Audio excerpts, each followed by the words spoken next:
Terenzio, non mi mortificare. Capisco, non è bello certamente essere padre e non saperne niente. Tu non devi fare il matto, tu te li appiglia con me. Per compenso di questo mi spazzi il bimbo che nasce e non basta a te. Terenzio, non parli in riflessivo, in fondo sei il padre putativo.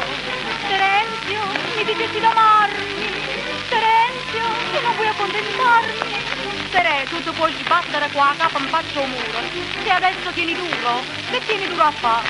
Lo dico e lo sostengo, lo fa e me lo dico.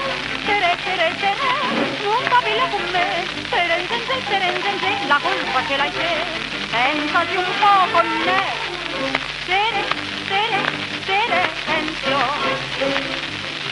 Terenzio, non fare schiamazzi. Oh, Terenzio, ma te vuoi ribellare? Io ti pregavo sempre come un santo di farmi fare un figlio solamente. Mi hai sempre rimandato e io aspettavo sempre a te. Quante volte ti eri svegliato, ti invece dormiva e moco qua a me. Terenzio, me ne son fatto pianti. Terenzio, che notti ossessionanti.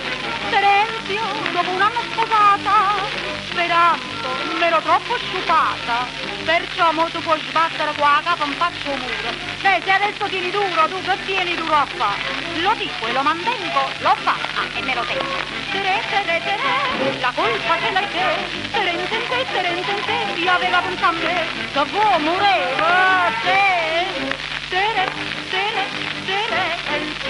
Terenzio, col tuo portafoglio.